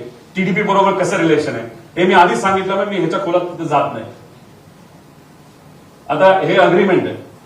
आता पण ह्याच्यामध्ये अजून एक गोष्ट तुम्ही पुढे जाऊन बघा की जे एव्हिएशन मंत्री आहेत ते का ऍक्शन घेत नसतील, नाही घेऊ शकत नसतील, ह्याचं एक कारण सांगितलं जे हे आहे. दुसरं कारण मी सांगितलं जे आहे आंध्राचे इंडस्ट्री मिनिस्टर. आता तिसरं कारण काही प्रमाणात तुम्हाला सांगतो, इन्व्हेस्टिगेशन करण्याची जरूरत आहे, ते आहे पुढे. आता हे बघा, याच्यामध्ये कौर वैश्य बँक ही एक मेन बँक आहे जी TDPच्या प्रमुख नेत्यांच्या प्रायव्हेट कंपनीला फंडिंग करते. ज्याच्यामध्ये जी NBFC त्याला सुद्धा या बँकेचं फंडिंग आहे, आणि त्यांची एक दुसरी कंपनी त्याला सुद्धा फंडिंग आहे. ठीक आहे, फंडिंग कुणी करू शकतो, बँकेचं काही अडचण नाही. मग हे जे जुबली हिल्स मध्ये एक जागा आहे, जुबली हिल्स मध्ये कोण राहतं हे तुम्हाला तिथं माहिती आहे. त्यात VSR कंपनी दिल्लीला रजिस्टर्ड आहे. VK सिंग दिल्लीचा माणूस हा जुबली हिल्स मध्ये प्रॉपर्टी घेतो. तो किती रुपयाची प्रॉपर्टी घेतो? त्याची खरी किंमत आहे 30 कोटी, पण प्रॉपर्टी VSR घेते कितीला? 47 कोटी, म्हणजे 17 कोटी अधिक. एवढं अधिक मार्केटपेक्षा अधिकचे पैसे का दिले, तो पैसा कोणाला गेला, कसा गेला हे आपल्याला बघावं लागेल. आणि फिनिक्स ग्रुप हा कोणाचा, कसा, काय, तुमचे रिसर्च तुम्ही वापरा. याच्याकडनं ती प्रॉपर्टी ही VSRली घेतली. आता योगायोग बघा. आता योगायोग बघा, एक ते NBFCली म्हणजे अजितदादांचा ऍक्सिडेंट इन्व्हेस्टिगेट करायला कुठली एजन्सी? AIB कोणाच्या अंतर्गत येते? DGCA कोणाच्या अंतर्गत येतं? तर एव्हिएशन मंत्रालय. एव्हिएशन मंत्रालय कोणाच्या अंतर्गत येतं? TDPचे मंत्री जे भाजप बरोबर एकत्रित या देशाच्या सत्तेमध्ये तिथं आहेत. TDPचं आणि VK सिंग म्हणजे VSRचं कसं नातं आहे NBFCचं हे आम्ही तुम्हाला सगळ्यांना दाखवून दिलं. TDPचा एक इंडस्ट्रियल मंत्र्याचं पण अप्रत्यक्षपणे कसं नातं आहे हे काही प्रमाणात आम्ही तिथं दाखवून दिलं. आणि हे दाखवून देत असताना तिसरा योगायोग म्हणजे हा जमिनीचा योगायोग. आता चौथा योगायोग बघा की याच्यामध्ये लोन जे या कौर वैश्य बँकली VSRला जे लोन दिलं ते 39 कोटीचं दिलं. पुढे 39 कोटीचं दिलं, पण इथं ते बघा 39 कोटीला. आणि योगायोग बघा, कौर वैश्य बँकेने हे ती जी कंपनी आहे त्याला 25-50 कोटी हे काय तारखेला दिले? हे दिले 30/9/2024 ला. आणि VSRला त्याच बँकेने कधी लोन दिलं? 30/9/2024 ला. कुठल्या प्रॉपर्टीला? जुबली हिल्सच्या प्रॉपर्टीला. कोणाकडनं? फिनिक्स कन्स्ट्रक्शन कंपनीकडनं ती विकत घेतली. एवढा योगायोग. मग आम्ही कसा विश्वास ठेवणार? काय आम्हाला घेणं देणं नाही. तुम्ही धंदा करा, मोठं व्हा, श्रीमंत व्हा, अब्जपती व्हा, आमचं काही घेणं देणं नाही. पण मग एवढं तुम्ही VSRच्या अवतीभोवती तुमचे सगळे संबंध असतील व्यक्तिगत आणि व्यावहारिक, तर दादांना न्याय कसा मिळणार? हा प्रश्न आम्ही का नाही करू शकत? आम्ही FIR करत असताना आम्ही या एव्हिएशन मंत्रालय नाही तर मंत्र्यावर पण FIR करा आम्ही बोललो असतो, पण नाही केलं. आम्हाला राजकारण नाही करायचं. आम्ही DGCAचं नाव घेतलं, पण त्यात पण जे अधिकारी VSRचे संलग्न आहेत त्यांचं नाव न घेता जेव्हा इन्व्हेस्टिगेशन मध्ये नंतर या FIR वर होईल ते त्यांचं इन्व्हेस्टिगेशन व्हावं, VSRचं इन्व्हेस्टिगेशन व्हावं, अॅरोचं व्हावं, अॅरोच्या ग्रुपवर असणाऱ्या सर्व अधिकाऱ्यांचं व्हावं. आणि 5वं की जो या घातपातच्या पाठीमागे व्यक्ती नाही तर संस्था असेल त्याच्यावर तिथं का FIR व्हावं, अशा पद्धतीने आम्ही FIR व्हावं अशी विनंती. कारण हे सगळ्या गोष्टी बघितल्यानंतर सामान्य लोकांना सुद्धा वाटते, आम्हाला सुद्धा वाटते कसं नाही मिळणार, कसं इन्व्हेस्टिगेशन होणार. सुशांत सिंगच्या बाबतीत 2 दिवसामध्ये तुम्ही सीबीआयला सगळं प्रकरण देता आणि इथं त्यांच्याच पक्षातल्या मोठ्या नेत्याने सांगून सुद्धा 18 दिवस झाले तरी सीबीआय तिथे हे प्रकरण हातामध्ये तिथे घेत नाही. का नाही डाऊट होणार? का आम्हाला शंका येणार नाही की फक्त टाइमपास त्या ठिकाणी केला जातोय? परत पुढे आता दादांचं विमान कुठल्या ग्रुपच्या नावावर होतं तर हॅवेल ग्रुपच्या नावावर होतं असं आम्हाला कळालं. हे इन्व्हेस्टिगेशन करण्याची तिथे जरूरत आहे. हे दादांचं विमान आहे जे ऍक्सिडेंटमध्ये तिथं पडलं होतं. आता हॅवेल ग्रुप बद्दल माहिती तुम्हीच काढा. नमन सोफिटेल नावाचा एक ग्रुप आहे जे आम्हाला कळालंय, ह्याच्यात पण इन्व्हेस्टिगेशन करायची जरूरत आहे. हे एअरक्राफ्ट हे महाराष्ट्रातले मोठे नेते वापरतात. नमन आणि सोफिटेल ग्रुप तुम्हाला कदाचित माहिती असेल, एका फार मोठ्या पक्षाचं मुंबईचं कार्यालय ज्याच्या नावाली आहे तोच हा ग्रुप असं आम्हाला कळतंय.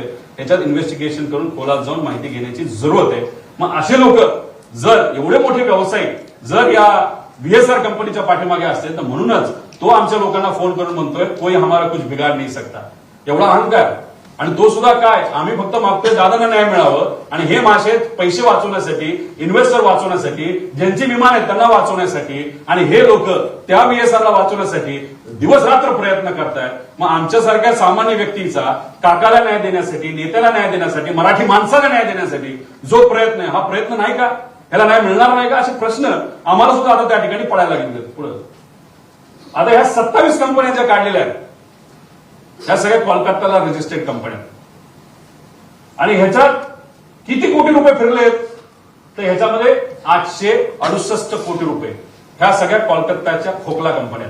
त्यात तुम्ही जर बघितलं असेल यामधील 15 ते 16 कंपन्या स्ट्राईक आउट झाल्या, बंद पडल्या. म्हणजे त्यांचा वापर झाला, पैसे व्हीएसआर मध्ये आणले, विस्तामध्ये आणले आणि त्या कंपन्या बंद करून टाकल्या. त्यानंतर काही अशा कंपन्या ज्याचं कुठलंच ट्रान्झॅक्शन नाही, म्हणजे कंपन्या फक्त नावाला आहेत. कोलकातामधील या कंपन्या, कोलकाता म्हणजे कोलकाताचं रिलेशन तुम्ही समजू नका. त्याच्यामध्ये या खोकला कंपन्या पूर्वीच्या काळामध्ये मोठ्या प्रमाणात कोलकात्याला त्या ठिकाणी असायच्या, उपयोग झाला, त्याच्यामध्ये पैसे आले, पैसे वापरले गेले तर कंपन्या बंद केल्या जायच्या. म्हणजे हा अनरजिस्टर्ड पैसा आहे, हा सगळा कॅशचा पैसा आहे. हा कुठे लेजिटिमेट पैसा नाही, हा सगळा कॅशचा पैसा आहे जो या कंपन्या 27 कंपन्यामध्ये हा 868 कोटी रुपये प्रीमियमच्या माध्यमातून विविध चेन आणि लेअरच्या मदतीने हा पैसा आला आणि हा पैसा शेवटी कुठे गेला असेल? सगळा नसेल, त्यातला 100 कोटी म्हणजे आमच्या अंदाजाने 78 का 80 कोटी का 100 कोटीपर्यंत हा निधी आला बीएसआर व्हेंचर्स मध्ये.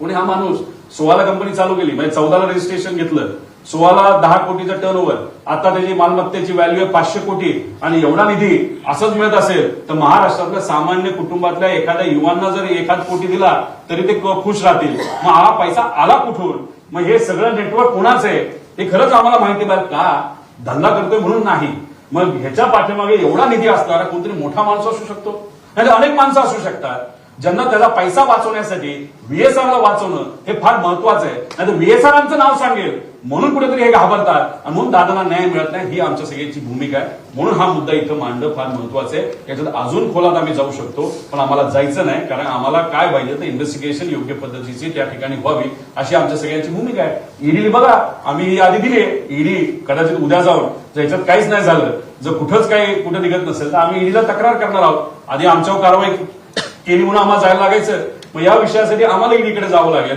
मग ईडी त्या बाबतीत काय करते आपण बघूया पुढे. आता एआयबी रूल 2017 रूल 3 प्रमाणे ऑब्जेक्टिव्ह काय आहे तर sole objective of the investigation of the accident ते मी मगाशी तुम्हाला वाचून दाखवलं, एवढंच आहे. आता ह्याच्यामध्ये ही एआयबी एवढी जी चर्चा होती, किती ताकद आहे एआयबीची आपण बघूया. आता attach office not independent body, एक तर हे इंडिपेंडंट बॉडी नाहीये, हे डीजीसीएचं अटॅच बॉडी आहे.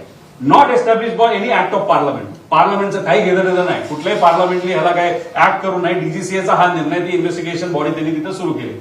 Not statutory body, statutory body नाहीये. त्यानंतर नॉन ऑटोनॉमस बॉडी म्हणजे काय, ह्याचा प्रभाव आपल्याला टाकता येतो. कोण प्रभाव टाकणार? डीजीसीए टाकणार. त्याच्यानंतर सबऑर्डिनेट टू एव्हिएशन मिनिस्ट्री, आता एव्हिएशन मिनिस्ट्री ज्याच्या हातात आहे तोच बीएसआरशी संलग्न आहे, तर मग सबऑर्डिनेट टू एव्हिएशन मिनिस्ट्री, मग इथं जे इन्व्हेस्टिगेशन होणार त्याचा प्रभाव हा मंत्र्याचा आणि नेत्यांचा का असणार नाही, हा आमच्या सगळ्यांचं मत आहे. आणि आन्सरेबल टू सेक्रेटरी मिनिस्टर, म्हणून तिथं त्या मंत्र्याला राहणं हा अधिकार नाही, त्या पक्षाला ते मंत्रालय देणं हा त्यांचा अधिकार नाही, ही आमच्या सगळ्यांची मागणी. का? कारण की हे अशा पद्धतीने इन्व्हेस्टिगेशन झालं तर याच्यातून काहीच निघणार नाही, हे मी आपल्या सर्वांना सांगतो. पुढे आता ह्याच्यामध्ये बघा, यांनी सहजपणे काय केलं, रूल 11च्या अंतर्गत ह्यांनी इंटरनल एन्क्वायरी लावली.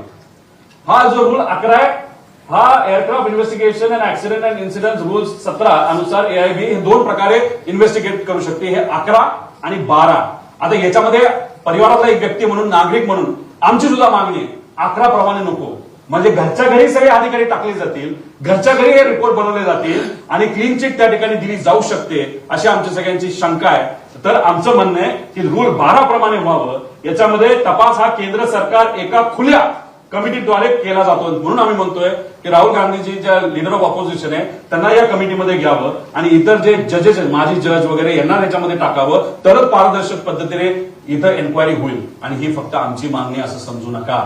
भारताची पायलट असोसिएशन जी अहमदाबादमध्ये झालेल्या ऍक्सिडेंटसाठी लढते, एका पायलटसाठी जे परिवार त्या ठिकाणी लढतायत आपल्या नातेवाईकांना न्याय देण्यासाठी, ते अहमदाबादच्या ऍक्सिडेंटसाठी सुद्धा त्यांची मागणी आहे सगळ्यांची. या पद्धतीने तुम्ही तिथे इन्व्हेस्टिगेशन करू नका. रूल 12च्या अंतर्गत तुम्ही इन्व्हेस्टिगेशन करा. आणि ही मागणी सुद्धा आम्ही लीडर ऑफ ऑपोजिशनच्या मदतीने आणि सर्व खासदारांच्या मदतीने पार्लमेंटमध्ये जे 9 तारखेला पार्लमेंट सुरू होते त्याच्यामध्ये त्या ठिकाणी मांडणार आहे. पण ही मागणी आमची महत्वाची. इथं घरच्या घरी सगळे कागद रंगवले जातील आणि मॅनिप्युलेशन केलं जाईल अशी आमचं सगळ्यांचं म्हणणं आहे. पुढे आता एफआयआर का दाखल करायचा, तर आता तुम्हाला सगळ्यांना माहिती आहे एफआयआर का दाखल करायचा. आणि ह्याच्यामध्ये सुप्रीम कोर्टाचं त्याच्यामध्ये निकाल आहे. ललिता कुमारी विरुद्ध उत्तर प्रदेश सरकार याच्या अंतर्गत आम्हाला तो अधिकार आहे. आणि तुम्ही बघा की आम्ही इन्व्हेस्टिगेशन मध्ये कुठेच हस्तक्षेप करत नाही. आम्ही म्हणतोय आम्ही जो एफआयआर करतो त्याच्या बेसिसवर तुम्ही इन्व्हेस्टिगेशन करा, उलट त्याचा फायदाच होणार आहे. आणि सीआयडी करत असेल तर तो एफआयआर सीआयडीला ट्रान्सफर होतो आणि जर सीबीआय करत असेल तर तो एफआयआर हा सीबीआयला ट्रान्सफर होतो. हा आमचा अधिकार आहे का सुप्रीम कोर्टच्या अनुषंगाने दखलपात्र जर तिथं क्राईम असेल तर मग 100% एफआयआर करता येतो. तो आमचा अधिकार आहे. नागरिक म्हणून आमच्या सगळ्यांचा तो अधिकार आहे, ज्या अधिकारापासून मला वंचित त्या ठिकाणी ठेवण्यात आलं. आणि सांगताना काय सांगतात की बाबांनो ऍक्सिडेंटल डेथ रिपोर्टवर इन्व्हेस्टिगेशन सुरू झाले म्हणून एफआयआर करण्याची काही कारण नाही. पण याच्यात दुसरा जर आपण बघितला कुठे गेलो तर अजून एक कुठली तरी केस आहे. त्या केसच्या अंतर्गत आपण जर बघितलं कुठे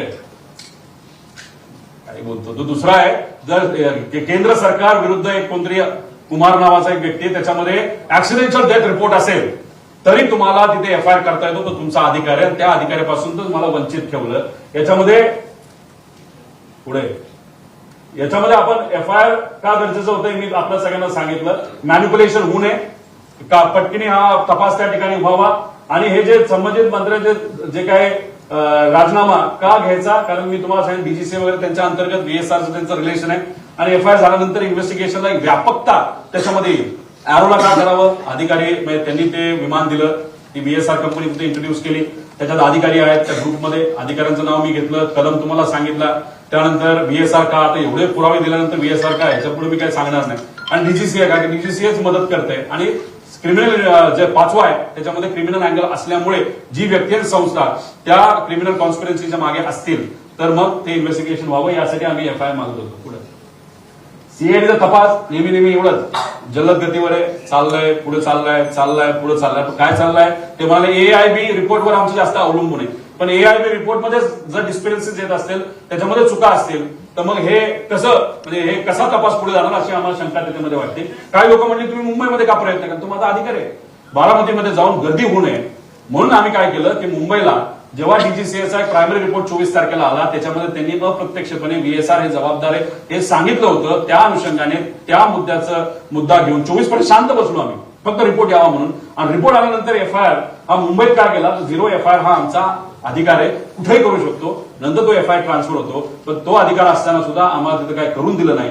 मग आम्ही गेलो बारामतीला पण आम्हाला काय करून दिलं नाही. मग आम्ही गेलो सीआयडीकडे पण आम्हाला तिथे एफआयआर करून दिला नाही. मग आम्ही तिथे एक स्टेटमेंट 180 कलमच्या अंतर्गत तिथं दिलेलं आहे. त्याच्या बाबतीत काय होतं बघू. पण आमची अजून सुद्धा मागणी एफआयआर हा तिथं झाला पाहिजे. पुढे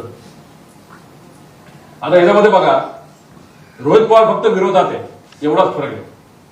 आता ही आहे कुठली केस तुम्हाला माहित असेल, घाटकोपरमध्ये 18 जून 2018 एक बीच क्राफ्ट नावाचं विमान हे 4-5 लोकांना घेऊन तिथं दुर्दैवाने तिथे घटना घडली, ऍक्सिडेंट झाला. आणि त्याच्यामध्ये जे सगळे होते ते त्याच्यामध्ये मृत्युमुखी पडले.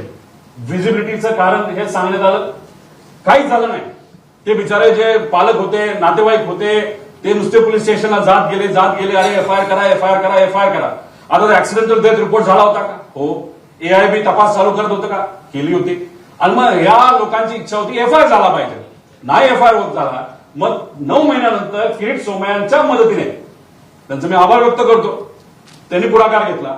सरकार त्यांचं होतं, फरक तेवढाच आहे, किरीट सोमय्या त्यावेळेस सरकारमध्ये होते, आज आम्ही विरोधात आहोत. आणि त्या लोकांना न्याय मिळाला याचा आम्हाला आनंद आहे. नाही तर न्याय मिळेल अशी अपेक्षा आपण करूया. अरे पण मग आमच्या काकाला न्याय मिळाला नाही पाहिजे का? अजितदादांना न्याय नको का? उपमुख्यमंत्री, माजी उपमुख्यमंत्री न्याय नको का? जे गेले 40 वर्ष या महाराष्ट्राच्या राजकारणामध्ये लोकांच्या हिताचं काम करतात त्या व्यक्तीला न्याय नको का? मग इथं फक्त किरीट सोमय्या जातात आणि तुमचं सरकार होतं आणि पोलीस स्टेशनला जाऊन ते दंगा घालतात, तेव्हा त्यांना तिथे FIR करण्याची परमिशन मिळते आणि आम्हाला मिळत नाही. का हा भेदभाव? का तुम्ही काय लपवायचा प्रयत्न करताय? का तुम्हाला त्या दिशेने इन्व्हेस्टिगेशन गेलं नाही पाहिजे जे आम्ही दाखवतोय? ही काय सत्तेतल्या लोकांची इच्छा आहे का? हे असे प्रश्न का नाही पडणार आम्हाला? आणि कोणावर झाला गुन्हा दाखल? हा झाला वायू म्हणजे कंपनीवर, जिथे VSR आपल्याकडे, म्हणून आमची मागणी VSR वर तिथं व्हावं. अकाउंटेबल मॅनेजर कोण आहे? VK सिंग स्वतः मालक अकाउंटेबल मॅनेजर आहे. इथं झालं का घाटकोपरला? झाला. मग आमची पण मागणी आहे ना तिथं VK सिंग वर तिथं व्हावं. चीफ ऑफ फ्लाईट सेफ्टी माहितीच नाही कोण आहे. त्यानंतर स्पेअर पार्ट सप्लायर इंडिमार्क, म्हणजे हे प्रफुल्ल पटलांचं जे आहे MRO, हे इंडिमार्क, त्याच्यावर तिथं कारवाई झाली का? तेव्हा ते विरोधात होते आणि हे पण सत्तेत होते. इंडिमार्कवर झालं आणि ऑपरेशन चीफ वर झालं. मग काय वेगळी मागणी करतो आम्ही? का वेगळा न्याय? घाटकोपरला किरीट सोमय्यांनी पुढाकार घेतला, तुमची सत्ता होती, तेव्हा तुमचा FIR होऊ शकतो. मग आता आम्ही आमच्या न्यायासाठी इथं धडपड करतोय, आमदार असून सुद्धा आमचा FIR तिथं घेतला जात नाही का? ह्याच्यासाठीच काळवेरा आहे का असा प्रश्न आता लोकांच्या मनामध्ये निर्माण व्हायला लागलाय. रिपोर्ट बघितल्यानंतर सुद्धा त्याच्यामध्ये काळवेरा आहे का असं वाटायला लागलंय आणि FIR करून दिला जात नाही. याच्यावरून सुद्धा त्या ठिकाणी आम्हाला काळवेरा आहे का वाटणार नाही? साहजिकच हा प्रश्न मीडियाला सुद्धा पडला, लोकांना पडला, आम्हाला पडणार पुढं. हे बाकीचे सगळे प्रश्न आमचे जे अनुत्तरित आहे.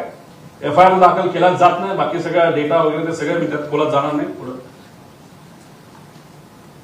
असे बरेचसे प्रश्न आहे. सुशांत सिंगचं मी सांगितलं 2 दिवसात CBIला दिलं, दादांचा 18 दिवस विनंती करून त्यांच्या पक्षाने सुद्धा, म्हणजे त्यांच्या पक्षातल्याच काही नेत्यांना हे इन्व्हेस्टिगेशन योग्य दिशेने जाऊ नये असं वाटतंय का? असे प्रश्न आता पडायला लागला. त्यांच्याकडे कुठंच तिथं फॉलोअप केला जात नाही. जे आपापल्या लेवलला प्रयत्न करतोय, त्यानंतर इतर त्यांचे पदाधिकारी, कार्यकर्ते, आमदार प्रयत्न करतायत. पण मग काही प्रमाणात काही लोकांना हे इन्व्हेस्टिगेशन हे न्याय लेवलला नाही तर दादांना न्याय मिळावा अशी भूमिका कदाचित त्यांची तिथं नसावी, म्हणून इन्व्हेस्टिगेशन पुढे जात नाही असं आपल्याला त्या ठिकाणी म्हणावं लागेल पुढं. आता हे दुर्दैवी गोष्ट आहे. खरं तर मी विनंती करतोय, CM साहेबांना करतोय, VSR हे असं वापरल्यानंतर आम्हाला लोक आता ते VK सिंग सारखे जे VSRचे मालक प्रश्न करतायत की ज्यांचे ऍक्सिडेंट झाला त्यांचे नातेवाईक विमानात ट्रॅव्हल करतायत आणि मग रोहित पवारलाच काय पडलंय हा प्रश्न निर्माण होतो. पण रोहित पवारला काय पडलंय याच्यापेक्षा आपापल्या सेफ्टीचा विचार करा. एकनाथ शिंदे साहेबांच्या बाबतीत काय झालं हे मी तुम्हाला सांगण्याचा प्रयत्न केला. इथं सुद्धा एका विमान सगळेच म्हणजे 5 लेअरचे विमान मेंटेन केले जात नाहीत. बाकीचे काय तो खूप चांगलं मेंटेन करत असेल असं जर कोणाला वाटत असेल तर कृपा करून मला महाराष्ट्रातल्या सर्व नेत्यांना सांगायचंय की असं नका ट्रॅव्हल करू. खरंच उद्या जाऊन कुठली अडचण त्या ठिकाणी होऊ नये, महाराष्ट्राचं अजून मोठं नुकसान होऊ नये एवढीच आमची इच्छा त्याच्यामध्ये आहे. आणि कदाचित भुसे साहेब आहेत. आता भुसे साहेबांचा पक्ष काही दिवसांपूर्वी म्हणतो VSR मध्ये आमचे नेते जिथं जाणार नाही आणि भुसे साहेब तिथे ट्रॅव्हल करतात. एकनाथ शिंदे साहेबांनी सांगितलं भुसे साहेब ऐकत नसतील, पण हा त्यांचा व्यक्तिगत विषय आहे. फक्त काळजी घ्या एवढंच आम्हाला याच्यातून म्हणायचं आहे. आणि हे सगळे ट्रॅव्हल करतात म्हणून आम्ही शांत बसलो पाहिजे आणि आम्ही शांत बसणार आणि मीडिया शांत बसेल आणि महाराष्ट्राची जनता शांत बसेल दादाला न्याय द्यायच्या बाबतीत. तर कृपा करून कोणाच्या मनात शंका असू नये. पुढे आता शेवटचा मुद्दा आम्ही याच्यामध्ये घेत आहोत की याच्यात इन्व्हेस्टिगेशन करत असताना आम्हाला VSRचे बरेच माजी पायलट भेटले, काही तिथले कर्मचारी भेटले, काही इन्व्हेस्टिगेशन करणारे पत्रकार भेटले, इतरही सर्व काही माजी अधिकारी DGCAचे भेटले. त्याच्यात मला एअर इंडियाचा जो अहमदाबादला झालेला ऍक्सिडेंट आहे त्याच्यासाठी लढणारे काही लोक सुद्धा भेटले. काही जे याचे असोसिएशनचे पायलट असोसिएशनचे लोक आम्हाला भेटले आणि त्यांनी सांगितलं तुम्ही ज्याच्यासाठी लढताय, ज्याच्यासाठी लढताय त्यासाठी सुद्धा आम्ही लढत आहोत. म्हणलं कसं? ते म्हणाले की अहो हे जे इन्व्हेस्टिगेशन आहे ते कुठंतरी तिथं फक्त आता इथं थोडी केस वेगळी आहे. VSR मध्ये आमचं डाऊट त्या कॅप्टनवर पण आहे, म्हणजे जो चालवणारा होता त्याचा आवाज नाही आला. आणि ही गोष्ट कॅप्टन त्या पायलट असोसिएशनच्या लोकांशी सुद्धा आम्ही बोललो.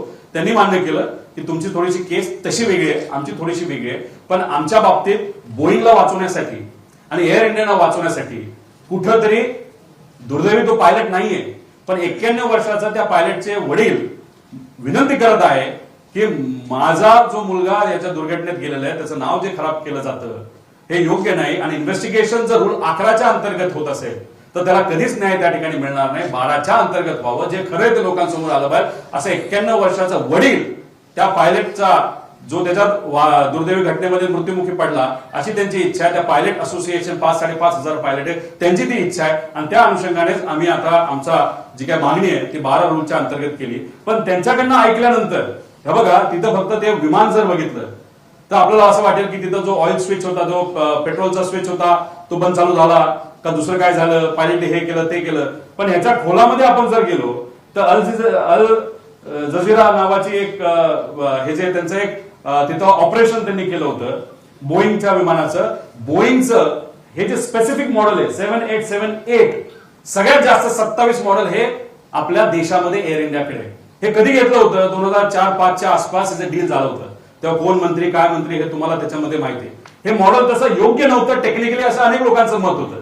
तरी सुद्धा हे मॉडेल घेतलं गेलं आणि या मॉडेलमध्ये अनेक अडचणी आहेत. त्याच्यामध्ये बांधताना त्याची कन्स्ट्रक्शन करण्याची क्वालिटी असेल, त्या इक्विपमेंटचा वापर असेल, वायरची क्वालिटी असेल, याच्यात अनेक लोकांचे शंका आहेत, वेगवेगळे त्याच्यामध्ये रिपोर्ट आहेत आणि कदाचित ही गोष्ट त्यावेळेस टेक्निकल कमिटीला माहित होती, अनेक लोकांचा याचा विरोध होता. पण कुठून तरी प्रेशर आलं म्हणून हे विमान त्या ठिकाणी घेतलं गेलं आणि हे विमान घेतलं गेलं आणि जर घेतलं गेलं नसतं तर अहमदाबादचा ऍक्सिडेंट झाला नसता. आणि या रिपोर्टमध्ये काय लोकांचं मत आहे की एका लगेच विमान पडेल असं नाही, पण 10-12 वर्षानंतर कधीतरी जेव्हा याची जी मेक क्वालिटी आहे, ज्या त्रुटी आहेत त्या कुठेतरी बाहेर येतील आणि त्याच्यामध्ये मोठ्या प्रमाणात ऍक्सिडेंट होऊ शकतील अशी भूमिका त्यावेळेस त्या ठिकाणी घेतली होती. आणि दुर्दैवाने या अहमदाबाद ऍक्सिडेंट मध्ये सुद्धा काय इन्व्हेस्टिगेशन क्रिमिनल अँगलनी झालं पाहिजे हे आमच्या सगळ्यांची अशासाठी मागणी आहे की तुम्ही कुठेतरी एखाद्या व्यक्तीवर खापर फोडून मोकळ व्हाल, इन्शुरन्स कंपनीला तुम्ही गडवाल, पण त्या लोकांना न्याय त्याचा खऱ्या अर्थाने द्यायचा असेल तर हे विमान घेतलं कुणी प्रेशराईज केलं, का घेतलं गेलं.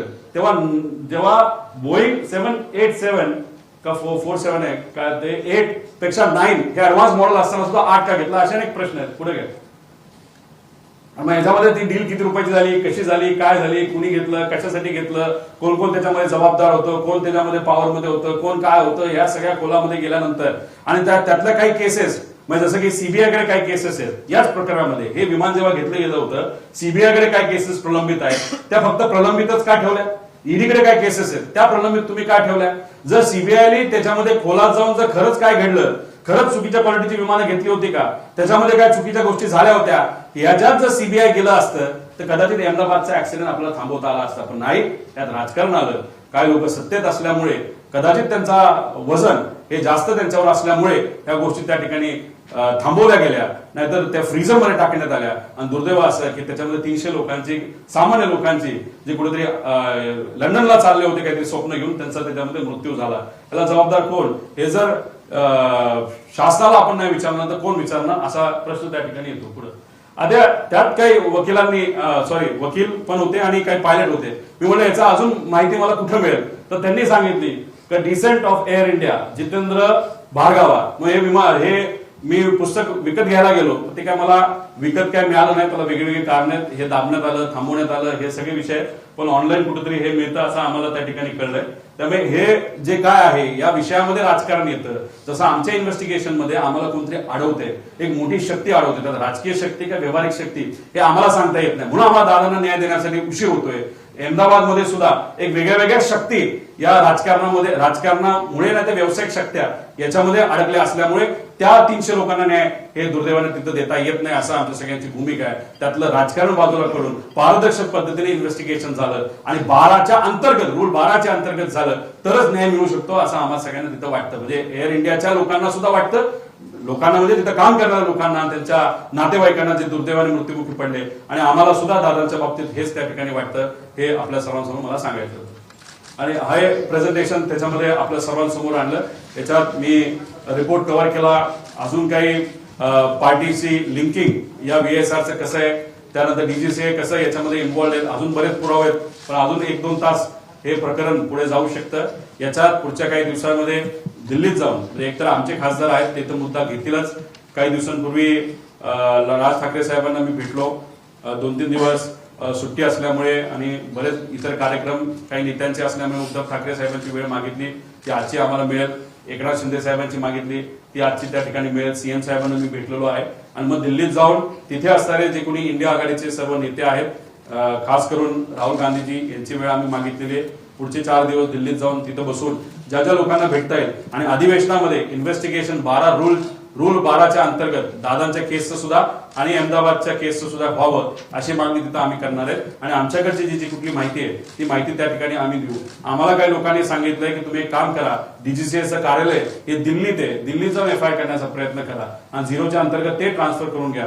मी म्हणलं महाराष्ट्राचा मोठा नेता जाऊन सुद्धा मराठी माणूस सुद्धा आम्ही तिथे लढतोय आणि महाराष्ट्रातच आमची केस तिथे घेतली जात नसेल, एफआयआर घेतलं जात नसेल तर दिल्लीला कधी आम्हाला घ्यायचंय असाही प्रश्न तिथे निर्माण होतो. पण ती माहिती, जी कुठली माहिती आमच्याकडे आहे ती सर्व माहिती ही त्या त्या पक्षाच्या नेत्यांना आणि त्या त्या लोकांना आणि त्या डीजीसीए ऑफिसला सुद्धा त्या ठिकाणी आम्ही पाठवून देऊ. त्यात काय इन्व्हेस्टिगेशन होते हे आपण सर्वांनी इथं बघावं. याच्यात कुठेही आमचं राजकारण नाही. तुम्ही जर बघितलं असेल याच्या आधी लोक लढत होती, अजितदादांच्या पक्षातले काही आमदार आणि काही पदाधिकारी लढत होते, पण त्यातले काही नेत्यांनी सुद्धा झाडाबद्दल काय कमेंट केलंय. जय पवार जे माझे बंधू आहेत त्यांनी सुद्धा रोहित सिंगचा एक व्हिडिओ तुमच्या सर्वांसमोर त्या ठिकाणी आणलेला आहे. त्यामुळे आपापल्या लेवलला आपण सर्वजण त्या त्या लेवलला त्या ठिकाणी लढतोय. तुमची तिथं साथ आहे, लोकांची साथ आहे. जे जे लोक या विषयाला साथ देत आहेत, आपल्या नेत्याला न्याय देण्यासाठी पाठिंबा देत आहेत, त्यांचे मी मनापासून आभार व्यक्त करतो. काही लोकांनी होळी साजरी केली नाही, सणासुदीचे काही कार्यक्रम साजरे केले नाहीत, लग्न पुढे ढकलले आहेत, काही लोकांनी वाढदिवस साजरे केले नाहीत. या लोकांनी सुद्धा आपापल्या पद्धतीने तिथं पाठिंबा दिलाय. कुणी कशाची त्या कागदाची होळी केली, कुणी काय केलं, हे आपापल्या लेवलला स्वतःहून लोक पुढाकार तिथे घेत आहेत. फक्त का महाराष्ट्रातला एक मोठा नेता हा आपण सगळ्यांनी म्हणून गमावलाय आणि त्या नेत्याला न्याय मिळाला पाहिजे. एक कुठेतरी एक उदाहरण या देशाला दाखवलं पाहिजे की लोकांनी हा विषय हातात घेतला तर न्याय मिळाल्याशिवाय राहत नाही. अशा भूमिकेत जे जे कोणी आहेत आणि तुम्ही सर्व पत्रकार, तुमचे पण मी मनापासून आभार व्यक्त करतो. हा लढा असाच पुढे नेऊन लवकरात लवकर न्याय देण्याचा प्रयत्न त्या ठिकाणी आपण सर्वजण करूया एवढं सांगतो आणि थांबतो. मराठीत काय टीडीपी बद्दल वारंवार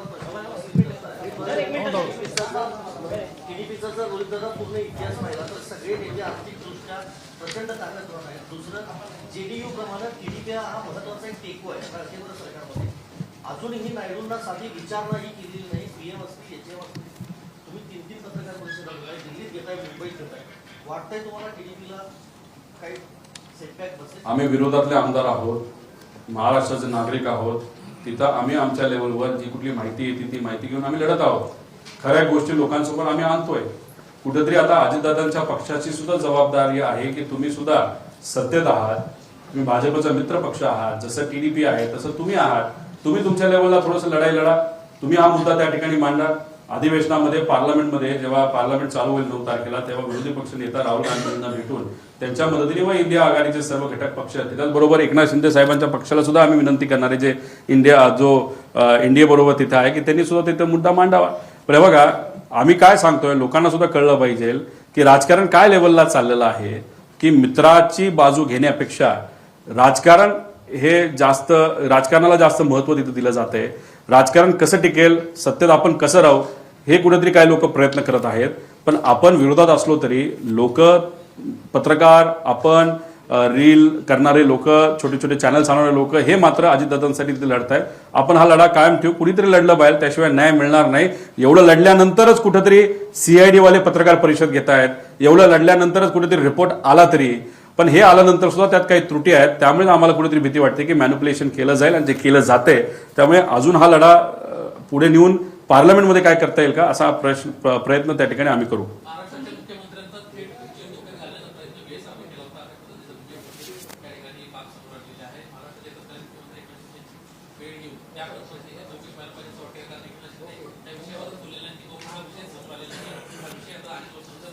हा विषय लोकांना माहीत नव्हता. कदाचित एकनाथ शिंदे साहेबांना माहिती असावा, नाहीतर ते मागे बसले असल्यामुळे कदाचित त्यांना ते सांगितलं नसावं. पण हा मुद्दा नक्कीच एकनाथ शिंदे साहेबांना जेव्हा मी भेटेल तेव्हा हा मुद्दा त्यांना सांगेल. पण त्याच्याचबरोबर डीजीसीएने याच्यावर या VSRवर काय कारवाई केली आणि अशा पद्धतीने तुम्ही महाराष्ट्राच्या एका मोठ्या नेत्याचा, ते सुद्धा मुख्यमंत्र्याचा जीव जर धोक्यात घालत असताल आणि उद्या खरंच इराणच्या त्या फायटर जेटली जर एकनाथ शिंदे साहेबांचं विमान पाडलं असतं जर ते पाडून त्याच्यामध्ये जर चुकीची घटना त्या ठिकाणी घडली असती तर कदाचित त्यावेळेस चर्चा झाली असती, हे कसं झालं, काय झालं, आम्ही हे करू, ते करू, त्या करू, आणि विषय तिथंच संपला असता. त्यामुळे नेत्यांना मी विनंती करतो की तुम्ही तुमची काळजी तिथं घ्या. जी काय माहिती आमच्यापर्यंत येते ती आम्ही पुढे घेऊन चाललेलो आहोत. अशा पद्धतीने तुम्ही जर नॉन कम्प्लायन्स करत असाल ते मुद्दामून करताय का कसं करताय, याला पूर्णपणे VSR आणि DGCA जबाबदार आहे, असं आमचं प्रामाणिक मत आहे. एकनाथ शिंदे हे 2023 साली दाओसला जात असताना इराण आणि इराकच्या लष्कराचे विमान त्यांना पाडण्याचा इशारा दिल्याचा खळबळजनक गौप्यस्फोट आमदार रोहित पवार यांनी अलीकडेच केला होता. एकनाथ शिंदे यांनी हा दावा खरा असल्याचं सांगत या गोष्टीला दुजोरा दिल्याचा दावा रोहित पवार यांनी केला. मी एकनाथ शिंदे यांना भेटलो तेव्हा त्यांनी अशी घटना घडल्याचं मान्यही केलंय. एकनाथ शिंदे मुख्यमंत्री असताना दाओसला जाताना इराक आणि इराणच्या बॉर्डरवर विमानाने हवाई उड्डाणची परवानगी न घेतल्यामुळे विमान पाडण्याचा इशारा दोन्ही देशांनी दिला होता. आता रोहित पवार नेमकं काय म्हणाले ते पहा. 16 ते 20 जानेवारी 2023 दरम्यान एकनाथ शिंदे साहेब दाओसला गेले होते. आंतरराष्ट्रीय प्रवासात फ्लाईट प्लॅन द्यावा लागतो आणि इतर देशांची परवानगी घ्यावी लागते. बिना परवानगी जर विमान त्या देशामध्ये गेलं तर विमान पाडलंही जाऊ शकतं आणि तसंच काहीतरी हे एकनाथ शिंदे साहेबांच्या बाबतीत घडलंय. विमान इंधन भरल्यानंतर ते झुरिकला जात असताना इराणच्या हद्दीतून गेलं. इराणने सांगितलं होतं तुम्ही जर आत्ताच्या आत्ता नाही वळला तर तुमचं विमान आम्ही पाडू. त्यावेळी या विमानात स्वतः एकनाथ शिंदे आणि इतर काही अधिकारी बसले होते. इराणने हटकल्यानंतर विमान इराकच्या बाजूला गेलं, पण इराकने सुद्धा हेच केलं असं म्हणाले. शेवटी कोणतीही परवानगी नसल्याने ते विमान माघारी गेलं आणि सगळ्या परमिशन तिथे घेतल्या आणि मग एकनाथ शिंदे झुरिकला गेले असं रोहित पवार यांनी स्पष्ट केलं होतं. आता BSR कंपनीच्या मालकाला CIDच्या अधिकाऱ्यांनी नाश्ता जेवण दिलं, भारत इंग्लंड मॅच बघूही दिली असंही रोहित पवार म्हणाले आहेत. काल BSR कंपनीचा मालक VK सिंग हा CIDला भेटण्यासाठी आला होता. पोलिसांना भेटायला आलेल्या या माणसासोबत बंदूकधारी सिक्युरिटी होती. 11 ते 11:30 वाजता सिंग CID कार्यालयात आल्याचं आम्हाला समजलं. नाश्त्यापासून जेवणापर्यंत आणि आम्हालाही कळलं होतं. संध्याकाळी अर्धा एक तास क्रिकेटची मॅच सुद्धा त्यांना पोलीस स्टेशनमध्ये TV वरती दाखवली अशी माहिती येताच फुटेज आपल्याकडे आहेत, पण जाताना ते कोणत्या गाडीत गेले ते लोकांना कळलं नाही. मीडियाशी आणि तिथे असलेल्या कार्यकर्त्यांशी बोलल्यानंतर इतकंच कळलं की काळा बाजार करणाऱ्या या VK सिंगला पोलिसांच्याच काळ्या गाडीमध्ये काळा काचा असलेल्या गाडीतून नेण्यात आलंय. तर पोलिसांनी त्याला इतकी VIP ट्रीटमेंट दिली आहे. आता एका तपासामध्ये असलेल्या प्रमुख क्रिमिनल असलेल्या या अंगाने तपास करणाऱ्याला अशी वागणूक मिळणार म्हणजेच फारच दुःख आहे. VK सिंगला वाचवलं जात आहे. मुख्यमंत्री असताना एकनाथ शिंदे यांना बहरीनला जाताना VK सिंगचं विमान होतं, तेव्हा मोठा गोंधळ झाला होता. VK सिंगला वाचवण्याच्या मागे अनेक मोठे हात आहेत, त्यांच्या मागे मोठे नेते आहेत. मात्र या चिरकुटला वाचवण्यासाठी अजितदादांना न्याय मिळत नाहीये असं म्हणत रोहित पवार यांनी संताप व्यक्त केलाय. आता यावर तुम्हाला काय वाटतं, तुमचं मत कमेंट बॉक्समध्ये लिहायला अजिबात विसरू नका. व्हिडिओ आवडला असेल तर जास्तीत जास्त शेअर करा आणि आतापर्यंत मराठी जनता आपण आपल्या या चॅनलला सबस्क्राईब जर केलेलं नसेल तर चॅनलला सबस्क्राईब